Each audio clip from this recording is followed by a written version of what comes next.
Alright guys, welcome to Friday Night Magic at Four Horsemen Comics and Gaming. I am Ryan O'Loughlin. With me is Kurt and I. Hey guys, how's it going? We've got Daniel D'Amato on the left. He's playing Kiki Chord versus Martin Gorski on the right, who we actually don't know what he's playing.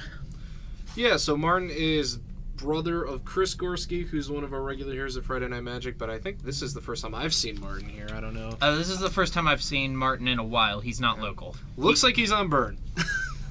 Yeah. I would say that's burn. Yeah. Let me get these life totals updated. Sorry, we're just running a little bit behind. So gotta get their time on the clock there too. Yep, I will be taking care of that. Mr. Gorski is in town this weekend to play in our event tomorrow. Kurt, you want to tell everybody about Team Grinder? Yeah, so we have at noon tomorrow, right? That time got pushed up a little bit. So noon tomorrow, 12 p.m., we are having a Team Grinder. So you can come in with a team of 3 people, and it goes across 3 formats: Legacy, Modern, and Standard. So one player needs to be on a Legacy deck, another player needs to be on a Modern deck, and then the third player needs to be in Standard. Teams will get paired against each other, so the Standard players of 2 teams will play against each other, and then their Modern players will play, and the Legacy players will play. And in order for your team to win, 2 of the 3 players need to win their matches in order for the team to win and move on. Mm-hmm. And we have some pretty nice cash prizes for this too, right? Yeah, we're every dollar we take in is going straight back into the prize pool as cash, and it's $75 per team, so it adds up to be quite a large amount of cash. Yeah.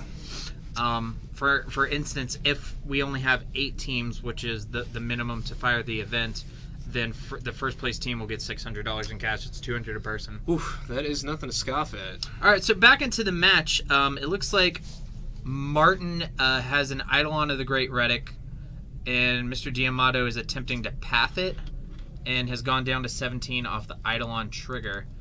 D'Amato is playing Kiki Chord, which is a deck that plays a lot of early game accelerants like Wall of Roots and Birds of Paradise. It doesn't seem like he has any of that going on this game. No, a bit of a slow start for both decks, actually. I mean, it looks like Martin's pretty much only played the Eidolon on turn 2, so if it is burned, bit of a slow start for that. Yeah, it looks like he didn't cast anything on turn 1, cast the Eidolon on turn 2, and this was his turn 3, and he's yet to cast a spell. Yeah. He's only cast 1 spell so far. So yeah, it looks pretty slow for both. Well, if you're on a slow start for Kiki Chord, you're probably really happy that your opponent on burn has a slow start as well. I'd rather be on Daniel's side of this for sure. Yeah, although a second Eidolon isn't great. No, well, can't really see. It doesn't look like Daniel has any other removal in hand. No, the deck only plays 4 Path to Exiles in the main. Looks like he drew our first Amonkhet card of the evening. Oh, is he running Druid combo? I'm gonna have to pull up Mythic Spoiler here. It's the red guy that creates you can exert and create a new combat step. Oh, that's pretty jazzy. Yeah, it combos with Kiki Jiki. I'm gonna pull up the card text for us here. Yeah, I know exactly who you're talking about. He's the I know the art in my head, but I'm not familiar enough with the set yet to know all the cards by name. So it looks like Mr. D'Amato has cast Eternal Witness, getting back the Path to Exile, going down to 15 off the Eidolon trigger. It is Combat Celebrant, 2 generic mana and a red for a 4/1 creature human warrior. If Combat Celebrant hadn't been exerted this turn, you may exert it as it attacks. When you do, untap all other creatures you control, and after this phase, there's an additional combat step. So, another creature that combos with Kiki Jiki. Be interesting to see how exert affects the format. It seems like a pretty cool ability. Exerting and not letting something untap seems like kind of a drawback, but there's a lot of support for it in Amonkhet to untap a lot of your guys as well. Right. So we'll see. Glorybringer's a cool exert card that I'm excited for. Glorybringer's really cool, and I hope it does well, and that may not have anything to do with the fact that I opened a foil at the pre-release. That is pretty dope. I also think Glorybringer is probably a big reason why the Felidar Guardian emergency banning addendum occurred, because they started to see on Magic Online that if you throw Glorybringer in your cat combo deck. Yeah. And you can all of a sudden throw a 4/4 hasty guy on the battlefield and make a copy of him. Every turn. That also has haste. Yeah, it doesn't matter if you exert the copy, too, because it's going away at the end of turn. Yeah. It was pretty brutal. Okay, so Martin's going to offer the trade for the Eidolon and the Eternal Witness, and Mr. Diamato denies the trade, so he goes down to 13. Also Martin's has a Rift still Bolt suspended there. He has suspended a Rift Bolt, but he hasn't. Still very slow, not casting any spells really. Yeah. And for 2 with the Eternal Witness takes Martin down to 17. I wonder if this is really burn or if it's something more like a zoo type of deck. I don't know. Rift Bolt is pretty telling. Like Eidolon, burn. Yeah. Eidolon could go in a zoo deck, but the Rift Bolt really tells me burn. Martin's going to fetch down to 16. I'm really wondering what's in Diamato's hand. Not trading with that Eidolon, getting a chance to get it off the table tells me maybe he has a Chord of Calling, so he wants the Eternal Witness around to help pay for the convoke cost of a Chord. For those of you unfamiliar with the Kiki Chord deck, it is a basically green-white deck that splashes red for Kiki Jiki so that it can have the win condition of the Kiki Jiki Restoration Angel combo kill.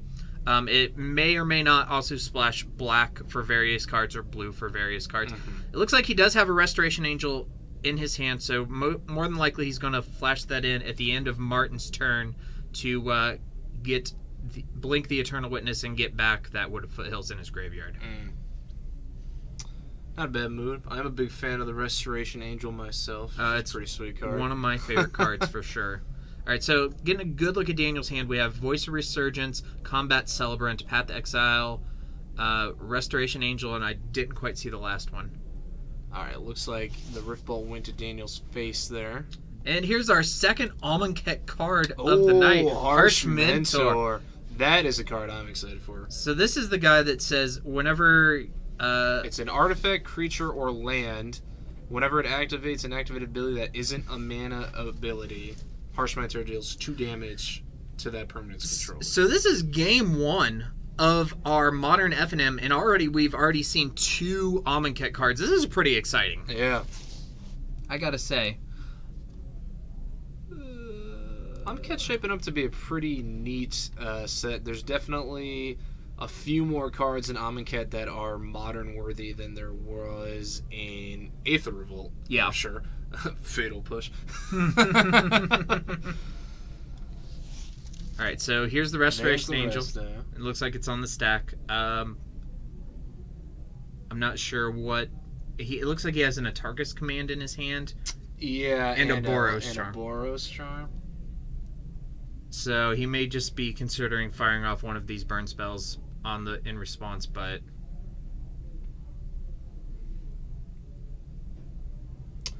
Oh, right. So you can't really see it on the camera, and I think you probably know this, but Daniel's entire deck is in Japanese. Yes. Oh, okay. So so Martin's probably not sure what the text on that is because he was telling me before he doesn't know a ton about some modern staples and things like that. So Burn's a good deck. Yeah. Yeah. So he's probably was just trying to figure out what it was that Restoration Angel did. They may have called Ron over to get them some text, or they might be taking care of it themselves. But it looks like they figured it out. Restoration Angel's going to blink the green Snapcaster Mage, and Diamato's going to get that Wood of Foothills back into his hand. And it looks like Martin's life is down to 12. We got to get that updated here. We'll do that. Because he's taking damage from his own Eidolon. Right. So he's going to drop to 10 now, too, because of Atarka's command. Something people are going to have to get used to is cracking your fetch lands in response to Harsh Mentors being cast. Yeah. Because all of a sudden your fetch land turns into a lightning bolt to your own self. Yeah. That's pretty rough. Harsh Mentor's one-sided though, right? It doesn't... Yeah, it's one-sided, so it doesn't hit you. That's crazy. Which I mean, he's like Eidolon. Mm-hmm. I think personally seems a little better. I don't know. But it's hard because in a format like Modern, there are so many spells that Eidolon will get you for. Yeah, all decks cast spells. Not all decks necessarily have a lot of activated abilities, but I don't know. It's hard to say. Like, they're both very good. Yeah. Looks like Mr. D'Amato's weighing his options. He does have a Scavenging Ooze, and there are a couple creatures in the graveyard that will help him gain a little bit of life. He's got to be careful, though, because casting any other spell here is going to put him in double Lightning Bolt range. I know Martin doesn't have that, but Daniel doesn't know. Triggering, also activating that Scavenging Ooze does trigger the Harsh Mentor. Yeah, man. So it looks like D'Amato's gone down to 5 from the Eidolon trigger after casting that path. So, man, he really needs to cast another path up on that Harsh Mentor too, because a huge part of this is that he can't combo off with the Harsh Mentor in play, because every time he taps Kiki Jiki, he's gonna take 2 damage. Yeah. Man, that Harsh Mentor. This so I know Amonkhet just came out, but I'm already pretty excited for Hour of Devastation. I want to see how they follow up on Amonkhet, because I'm pretty pleased with Amonkhet. I think it's a pretty sweet set. I really like it. Now, this is hard. It's hard for me to criticize because I don't really draft or play Standard, but flavor-wise and as a Commander player, I'm really enthused. There's a lot of sweet stuff for that. I've been keeping up with the story on Wizards' website too. So far, it's pretty sweet. They're doing a good job of roping me in. I've listened to either the first 2 or the first 3. I'm not sure which. I think they're up to 5 now. Yeah, I listened to the Unspoken Realms podcast, and he just reads them in an audiobook style. Oh, neat. Yeah, okay. And he's either done the first 2 or the first 3. I'm not sure. But it was the last one that I listened to. Nissa just had her major revelation about the plane and about its origin. Okay, yep, I remember that one. We'll try to keep this broadcast spoiler free for you guys. I do recommend checking out the Magic story. It's pretty great. Definitely. I mean, I love Magic for the game, but I'm sure I'm not alone. I've gone through periods, because I've been playing this game for almost 17 years, and I've gone through periods where I just wasn't really keeping up with buying the cards or really playing during certain times, but I always stayed up with the stories, even in the sets where I wasn't playing, because I think the whole story concept they have for Magic is super interesting with all the different planes. It is, and I'm not the opposite, but I did only just recently get into it. Kaladesh was the first one that I followed currently. Oh, and, wow, okay. And now I'm kind of going backwards and reading. There's some good listening ones to in some there. of the older ones. Yeah. Okay, so we've got an interesting board state here. He's got a Skooz that will just kill him if he uses it. I think it's just going to be a 2/2. I think it's just a bear. But I don't hate D'Amato's spot here, depending on how many burn spells Martin draws. Right. Because that angel is a fast clock. It is. It looks like we missed a life somewhere. Martin's got his life dice at 6. Is that 6? It looks like 6. Okay. Wasn't sure if it was this. It's definitely not a 7. I think it might be an 8. No. There's the dot next to it. I think it's a 6. Oh yeah, you're right. The dot is very telling. All right, so here's D'Amato coming in with the team. Is that lethal? It's lethal if he doesn't have burn. It is lethal if he doesn't block or have a removal spell. But it looks like Martin's hand just wasn't good enough. He didn't think there was anything he could draw to get out of this. So Mr. D'Amato is going to take game 1 over Martin Gorski. All right, so going into the sideboards, Kiki Chord has a lot of great tools for this matchup. Sometimes you see them playing Kitchen Finks. Sometimes you see them playing Core Firewalkers, Obstinate Baloths. There's a lot of strong tools. From the burn side, I'm not sure. Yeah, I don't think we didn't really see enough of Martin's deck, and I'm not really sure what edits have been made to that with the addition of Amonkhet cards, if there's anything other than Harsh Mentor in there, or if he's playing anything like Goblin Guide or anything like that. I mean, usually Goblin Guide's in the main. Most burn shells are more or less the same. Yeah. Really. It's pretty well playing deck, but it looks like he's got a Chandra Torch of Defiance in sideboard. I kind of like that for these matchups that can go longer. Yeah. I might imagine Skullcrack.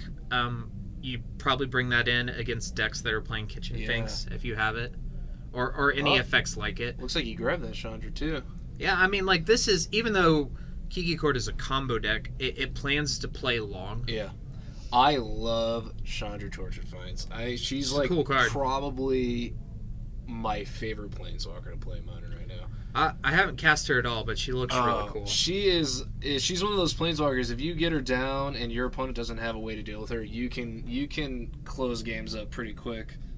Whether you're getting card advantage from her exile ability or just damage to your face, the 2 mana can be super useful, especially in Ponza, where I use her, where 2 mana can help you ramp into something big like an Inferno Titan. And then her ultimate, turns every single one of your spells into a 5 damage spell. It wraps things up pretty quickly. I lost to her Wednesday night in Legacy. Yeah. Yeah, Ryan cast her out of Red White Painter, and I was on Bug Standstill, and I was like, well, I gotta draw a Maelstrom Pulse now. Didn't draw a Maelstrom Pulse. Yeah, she'll steal games. She'll run away with it. I think I drew the Brainstorm, so it's like, all right, redraws. Nope. Okay, we're done here. And I find it interesting. So, I think it's pretty safe to say, and Wizard knows this. I've read articles where they've discussed this. 4 mana Planeswalkers are 4 mana for Planeswalkers, a really good mana cost for Planeswalker. Most of the competitive Planeswalkers that we see, a vast majority of them tend to fall around 4 mana. A 4 mana Planeswalker with 4 abilities. So far, well, I mean, there's only been 2, but I think they've both been solid. I mean, Chandra's not ban-worthy like Jace the Mind Sculptor. She didn't meet the hype. When she was spoiled, people were like, losing their minds. Like, I'm going to go Evan Oren here for a minute. They're like, up is down, down is up, cats are dogs, dogs are cats, everybody's freaking out. That's what he does. But anyway, it didn't meet the hype, but still, like, a really good right. But I almost card. like it better that way because she's so strong, and since she didn't meet the hype, it's not something you see a ton, and so if you can get her down, a lot of people don't really have like a great way to deal with her. Yeah, I like her. It also created like a lower price initially. Yeah. Like, she's not like $1 million, which is certainly helpful for people looking to purchase that card. Although that could change. Maybe with Felidar Guardian gone, maybe we'll see her take over Standard, and then she'll be a $50 card. Maybe. I mean, she was up around $50 when she first came out. I think that was like the pre-order price. Yeah. But I like it, dude, because she probably will never get banned. No. I couldn't imagine. I want more 4 mana, 4 ability Planeswalkers like Chandra. So, not a ton more, but if we're talking about Modern, like, name me a banned card that's red. I can't think of one. Well, there's the Blazing Shoal. Oh, Blazing, yeah. And then I guess Bloodbraid Elf, but I can't really think of, like, most of the banned cards are artifacts, blue cards, or green cards. Yeah. Not a whole lot of banned red cards. So Martin Gorski's going to kick us off, shocking in that Sacred Foundry going down to 18. And you just fire off a lightning bolt there? You did. Okay. Bolt to the face, man. Few things feel more satisfying. I wouldn't know. I have forests in my soul. Okay. Alright, looks like Martin's at 17. I think he fetched and shocked, yeah. Or no, this is his... he just fetched. Okay. This is his turn, too. So it looks like Diamato said Windswept Heath, go. Yeah, and Martin just cracked... Yep, Martin cracked the... That's 2 turns in a row without it... Or 2 games in a row without a Birds of Paradise on turn 1. Yeah. Definitely not where you want to be, but I see some strong... There's Eidolon again, yeah. I see some strong cards in Daniel's hand. And here's Eidolon. Alright, so cracking the fetch at the end. And there's the path. Yep. Let's see if he gets... looks like he's just going to get probably a Temple Garden or a Sacred Foundry. You have to, in this deck, you have to be very conscious about fetching red sources if you feel like it's realistic that you're going to actually cast a Kiki. Because it's triple red. Yeah, because he's triple red. Yeah. That's why the deck plays a Firelit Thicket, the red-green filter land. Oh, yeah. I like the filter lands. They're a nice cycle. And they're a little pricey, so I've always been an advocate. That's an easy one to reprint and for standard and bring their price down. Yeah. Here's a little filter land trivia. The first filter land appeared in Future Sight. Graham and Karen. And then got reprinted right after that in Shadowmoor. Because everything in Future Sight we are supposedly going to see in a future standard set. That's what they've said. Supposedly. I think they've backed off of that. It was more like speculative. Here's what you could see, and then they took what they liked. Technically, even Mind Sensor. Yeah, I was going to bring up Mind Sensor. Mind Sensor was from Future Sight, and we have now seen it in a standard set. Yep.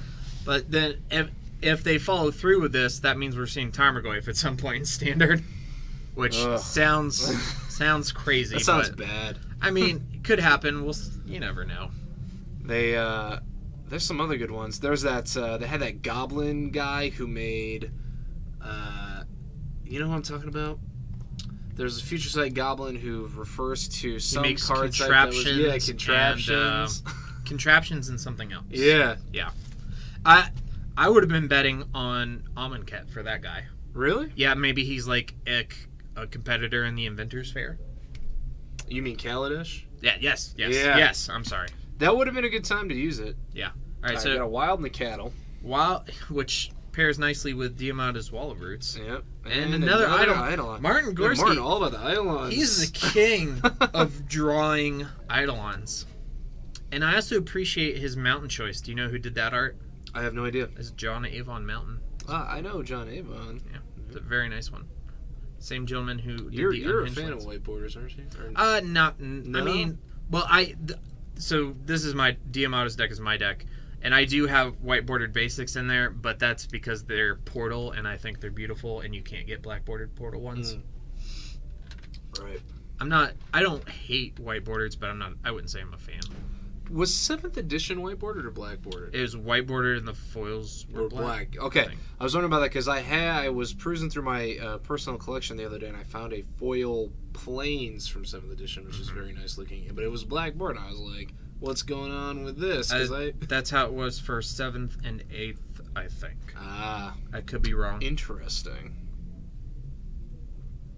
Steamflogger Bloss. Thank you, Mr. Hetrick. Yeah, there we go.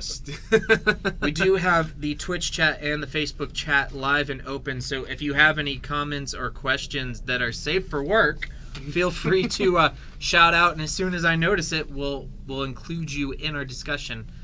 Mr. Diamato is down to 11. Down to 11. He's Dragon a mountain. You think he's... I'm not sure. Got something. He's got well, now he's got the Celebrant too to splash for red, not just Kiki Jiki. Yeah, I mean, usually you play a couple other red cards like Pia and Karen. Yeah. But you're only playing Pia and Karen because you have the red for Kiki Jiki. Like at its heart, it's a green-white deck. Yeah. All right, so here's Resta. And then he gets to block. He gets to blank the Wall of Roots and then make blocks. Yeah. I like this play a lot. Oh, Restoration Angel. What a card. It's a house. Been playing it since it was standard. I didn't play much standard, but I think I played one standard tournament with it in Thragtusk. Yeah. Prime Speaker Zagana. That was original Innistrad, right? So she's from AVR, which is original Innistrad block, Avacyn Restored, and Thragtusk was the core set after that, yeah. Right. Then Return to Ravnica was right after that. Or was that Scars? When did Scars of Mirrodin pop? Scars of Mirrodin was the block before Innistrad. Scars of Mirrodin was a mistake. Return to Ravnica was the block after. So Restoration Angel is a great answer to Eidolon because you can flash it in and block. It survives in combat and it doesn't trigger. Don't trigger Eidolon. I can't really see what Martin has in his hand. Lightning Helix, maybe. Lightning Helix is not gonna do it. I mean, I guess he could kill Restoration Angel after damage, but he could tilt 2-for-1 himself to kill the Restoration Angel. Yeah, I'm pretty sure it is. Yeah, that's the dual deck. Yeah. art, which, 2 for 1ing yourself isn't great against the deck that's generating all this value, but you do need to get that Angel off the table. Lightning Helix, but he tapped the Stomping Ground. Yeah, lands we'll give him a second to catch that and fix it. Going up to 17. I'm just gonna step downstairs and make sure they fix it. All right, he's going down there. They got the stop. He's going down to make sure that they got the right lands. Not a big deal, but it could be a big deal depending on what Martin still has in his hand. We didn't really get a good look at it, but yep. There we go. Just got to make sure he's got the right lands. Okay, perfect. Easy fix. Ryan's on his way back up here. They can resume playing.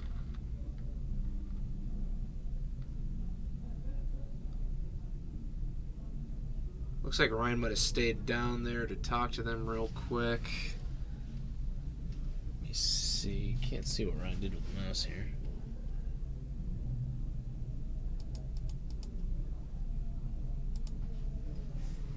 Alright. Not really sure what they're still trying to debate on down there.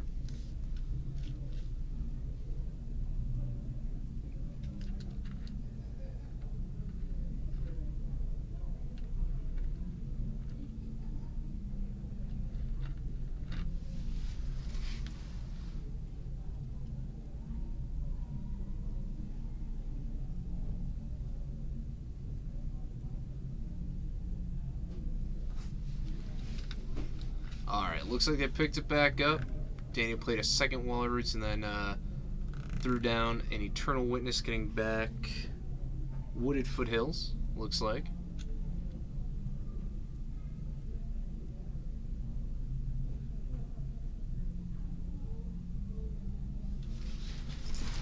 Alright, guys, let me take a look at this here real quick.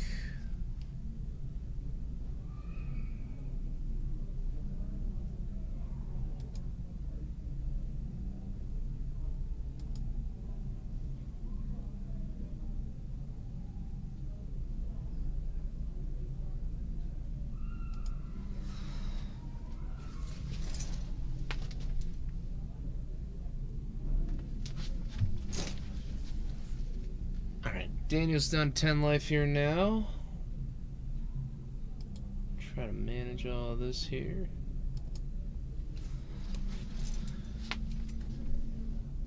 Facebook Burn has a lot of issues with Kitchen Finks. Yeah, it does. I'm not sure if Daniel has Kitchen Finks. I'm sure he probably does, and if he did, he probably boarded it in.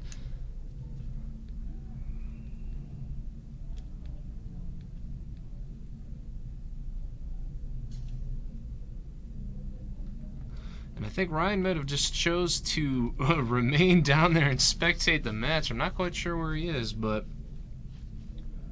see what Daniel's thinking about doing here. Looks like he's going to take down the Wall of Roots, cast a Voice of Resurgence.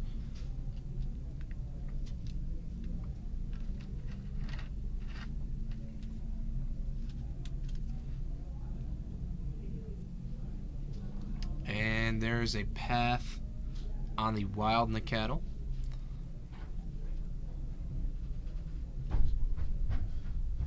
Alright, sounds like Ryan's coming back up from his mini vacation downstairs now. I got called over for another judge call. Oh, somebody saw you down there. They took advantage, huh? Yes, I had to explain sideboarding to a new player at his first F&M. I actually have his DCI card in my pocket, and I forgot to give it to him. Oh, boy. You're a bad man. I am a very bad man. So, looks like Diamato's... He's still in the double digits, and he's got a strong board presence. Yeah. Martin does have a few cards in his hand, though.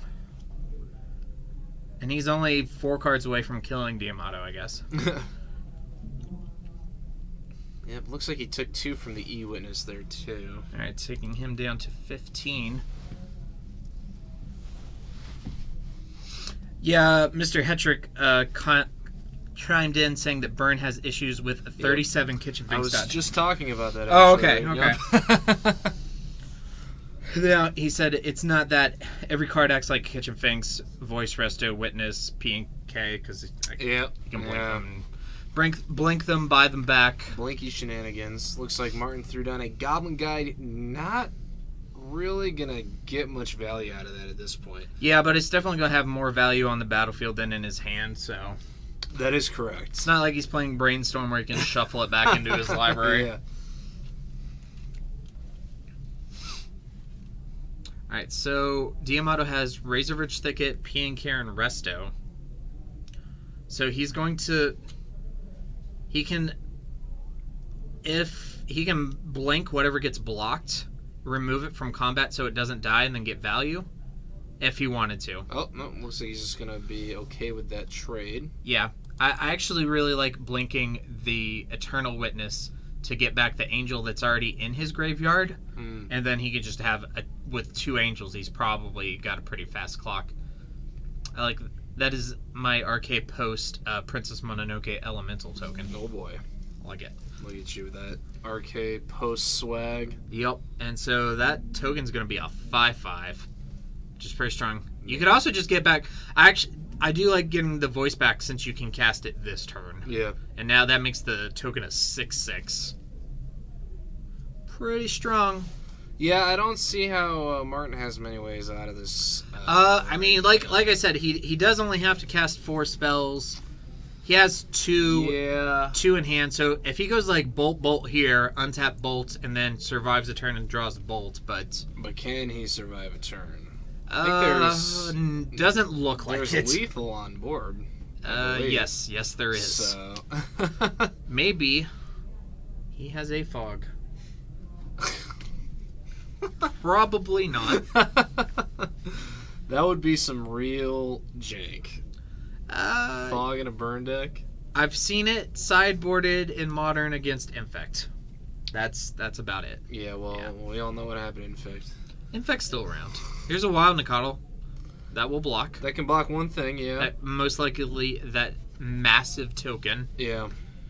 And it... Oh man, Piankier with the Elemental token. It's going to make it a 9/9. Oh boy. He might even be able to just shoot down with a candle. Nah, he doesn't. No, he doesn't have enough mana. Even with the Wall of Roots. Not quite, but still, I think D'Amato's doing okay. Yeah, I'd definitely say he has pretty dominant board position right now, so... I think I might have gone a little more aggressive on this turn, but he's in a good position, so there's no real need to, like, gamble. Oh, what is... That's gonna... Deflecting Palm. Ooh. So, the damage... He's gonna get another Elemental, though, right? On this? Isn't that how Voice Resurgence works? Yeah, because he's casting a spell on D'Amato's turn. So that triggers the voice, makes the Totoro Elemental token.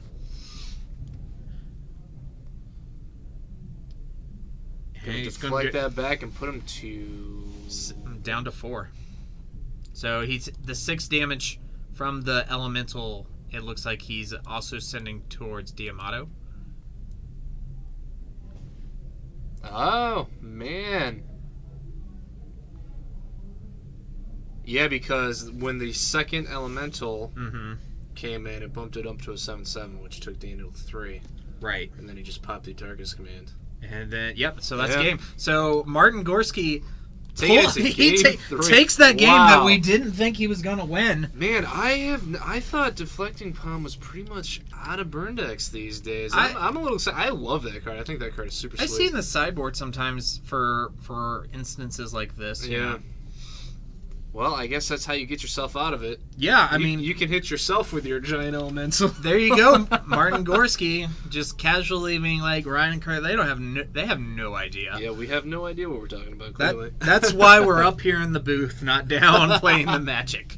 Those who cannot do, teach. You know, I have had... Okay, so I just recently, as you know, have started getting into Modern. Back in my hometown before I moved to Morgantown, I pretty much exclusively drafted. Yeah. So I have a lot of draft experience, love it, but it doesn't really happen around here all that much, except for when a new set gets released. Modern is, by and large, our most popular format. Yeah. And then I would say followed by Commander and Legacy. Yep. And then...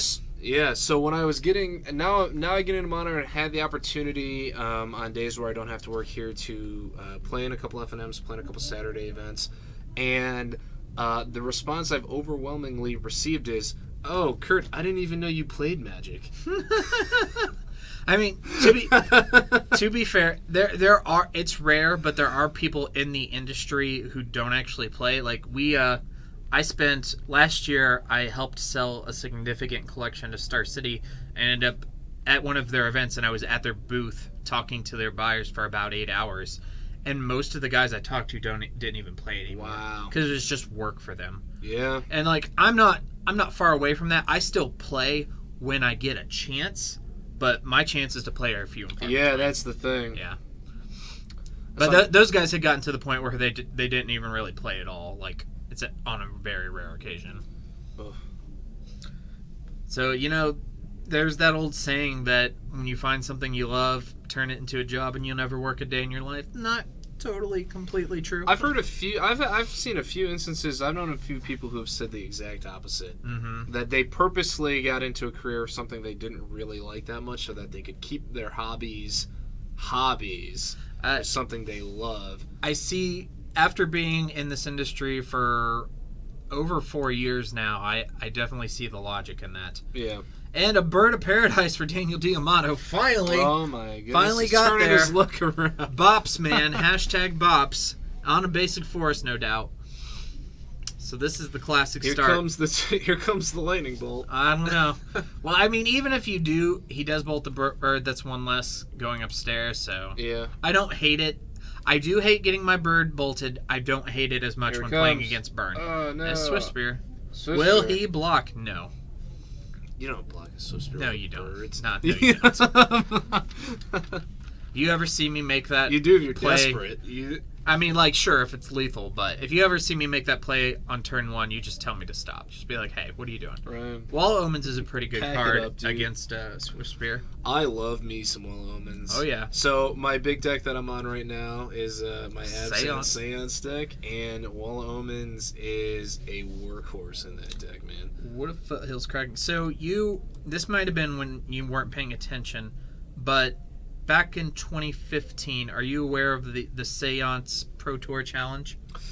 Yeah, that guy tried to offer like $30,000. 40 to anybody who would play a Seance deck, and nobody did. Nope.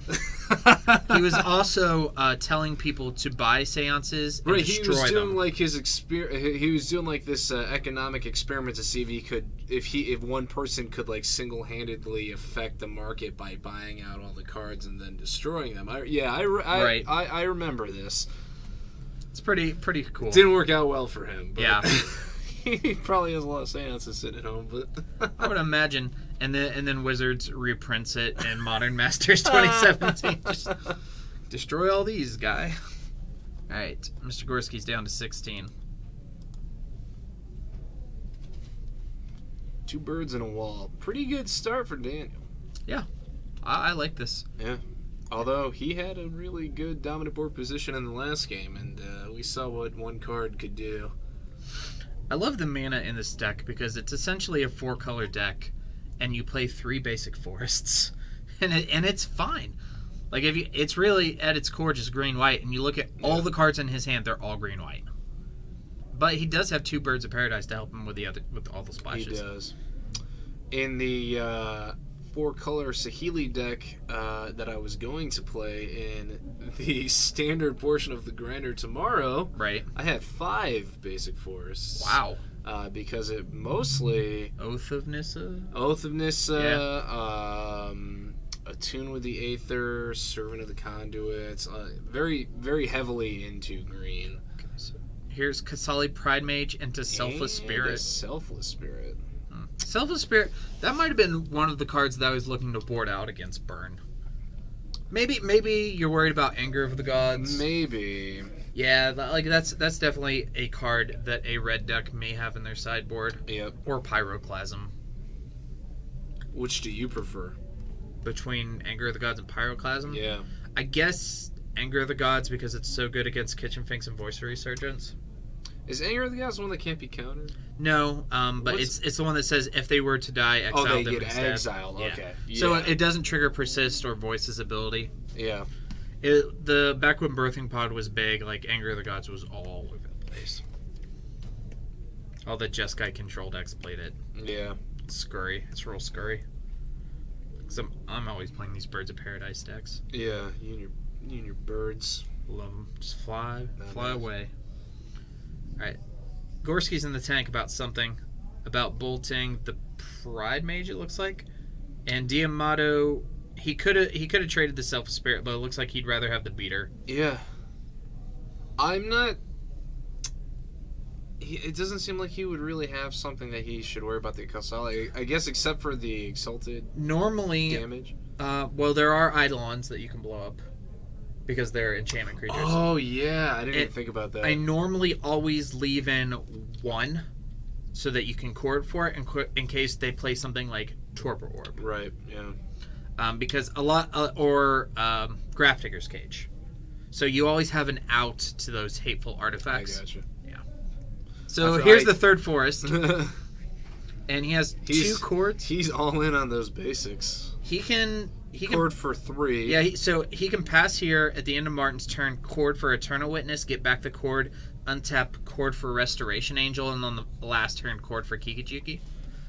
Of course, he's got to hope... He lives that long. He's got to hope that, well, 1, he's not dead, and 2, Martin doesn't play a Harsh Mentor. Yeah. So, Harsh Mentor adds... that'd be sweet right now. Harsh Mentor adds a whole new angle to this matchup. You gotta keep your paths in. You gotta... And he does have a path in hand. Yeah, like, it's a scary card to play against when you're trying to go off with a combo deck. Yeah. Unless it's Storm, I guess. Yes, Storm doesn't care. Ad Nauseam doesn't really care either. The Lightning Storm, you have to put the charge counters on it. That's an ability that triggers it, I believe. The card that you use to kill them. Right, but I don't think that triggers Harsh Mentor. But it's an activated ability, and you activate it by discarding lands. Yeah, but Harsh Mentor only... Oh, because it's not... That's right, yeah, creatures or lands or artifacts. Right, yeah, you're right. It does trigger off of, like, the Lotus Blooms being cracked, I guess, and the... What's the... No, because it doesn't hit mana abilities either. Oh, okay. Yeah. All right. If it hit mana abilities, that would be... I guess it's not ridiculous. Particularly good against Ad Nauseam then. No. All right, so there's Skullcrack. We talked about that earlier, taking Mr. Diamato down to 12. And then the Swift Spear gets in for 2, taking him down to 10. Yep. I imagine we're going to see the Chord here for Eternal Witness. Yep. He might have considered going for a Kitchen Finks, but since that Skullcrack is resolved, getting a Kitchen Finks doesn't seem great. No. All right, so here's Eternal Witness probably grabbing that Chord. I wouldn't hate seeing grab the wall either, but I imagine you just want to get the Chord and get Restoration Angel out there. How Let's sweet. See, they're almost down to their 5-minute warning here, too. Yeah, they're getting close. This has been a little bit longer than this matchup I would normally take. Yeah, I don't think I've ever been in a matchup with Burn that took longer than 10-20 minutes. Nick Hetrick is commenting he's not sure about Harsh Mentor in Modern, but it's in Modern Burn, but it seems good here. It's definitely good against this deck. Yeah. I think it's certain decks. I think Harsh Mentor is going to see a lot more playing Legacy. Yeah. Where you have every deck has tons of lands that don't produce mana. And We'll just have to kind of see how it shakes out. It's definitely like a card people are talking about and trying. All right, so Martin's going to go down to 15, getting that Stomping Grounds.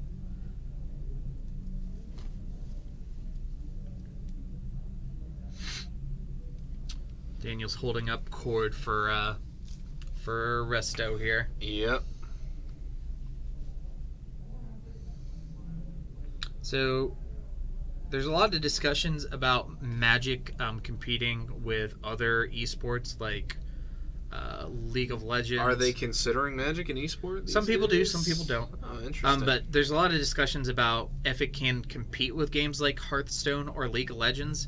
And one of the huge detracting arguments is that there's so much dead time in Magic coverage due to shuffling. That's true. Not all. I have some thoughts on that actually. Yeah. So like an SCG tour gets a pretty decent amount of viewers. Magic Pro Tours get a lot of viewers. I think when they have big events like that, as far as viewership, they can compete. I do agree with the downtime. If they want to call themselves an e-sport, there's Goblin God, and compete with other esports, they might want to start pushing Magic Online events over paper events. Right. That would cut down on all the shuffling time. The cards would actually, I think, be easier to see and read. So let me throw some statistics at you. Okay. So the average Magic Pro Tour gets about 30 to 40,000 people in terms of viewership. Yeah. Big Hearthstone tournaments can be like 200,000 plus. Really? Yeah. See, so I don't do anything with Hearthstone. I don't either. I've heard this conversation on podcasts infinite number of times. I think the League of Legends World Championship a couple of years ago, back when I was still really into League, had in the ballpark of 1 million viewers. Yeah, like it was a lot. League of Legends tournaments have filled Madison Square Gardens. Yeah. Like it's crazy. So there's Goblin Guide for Martin Gorski. Attack, block with Eternal Witness. We get Chord for Resto. Yeah, Resto blinks the Eternal Witness, removes it from combat. So Daniel only takes 1 off of the Swift Spear there. And Martin needs to have an answer for Kiki now. Yeah, because Diamato can Chord for it right now. He's coming. Yeah, unless Martin has a path or something like that, this could be game right here. And it looks like he's just going to go for it, which I like. Why beat around the bush? Yeah. So here's Chord for 5. Martin's going to take a look at his hands. You can't see what he's got in hand. There's a few different windows that allow you to cast Path to Exile and break this combo with Kiki ability on the stack. Yeah, or with the Chord on the stack is another good one. I don't think he has a Path to Exile, but I'm not getting a good look at the cards in his hand. Ooh, that's a fancy looking Kiki Jiki too. Yeah. Got those from a buddy of mine in the Philippines. Oh. Alright, so activate Kiki, target Restoration Angel. Looks like he's explaining the combo. Yeah. And Martin's saying, why do I not have a Harsh Mentor in play? Although, depending on life totals, it is possible to go off with a Harsh Mentor in play if you have a high enough life total and your opponent's on a low enough life total. Yeah. You can't just, make 1 million, though. What's the toughness on Kiki Jiki? Is it 4? He's a 2-2. Oh, he's a 2-2. Oh, so can he hit it with a Tarkus command? I forget all the modes on a Tarkus command. Put a land into play. Give your team +1/+1 till end of turn. 3 damage. Is that to anything or just to an opponent? I thought it was just to an opponent. It looks like he's got... Does he have 2 Tarkus commands in hand? He has 1. That top card... No, that's a Deflecting Palm. Oh, neither of those are going to get him out of this. No, because it's not damage from a single source. It's a bunch of different angels. I don't know what the card under Deflecting Palm is. It might be a Tarkus command. I think it's a Tarkus command. All right, so it looks like we're moving. It looks like Diamato has an army of angels, and he's going to move to combat. Martin may have something. Yeah, it's a Tarkus command. Yeah. All right, so it looks like he's done activating. He's going to end it with the untapped. We should probably go let them know that they only got a minute left. Yeah. All right, so it looks like the Ditto token is going to represent the copies. So is he going to try... I mean, Deflecting Palm only hits one thing. All right. So Daniel Diamato is going to take this game with Kiki Chord 2-1 over Martin Gorski. These are some good men. I can't believe Burn went to time just about. Yeah, that was a long one. So we're not going to get another game in this round. Yeah, because the rest of the guys are probably already done. Yep, we're going to be right back with round 2. Yeah. Thanks for watching, guys.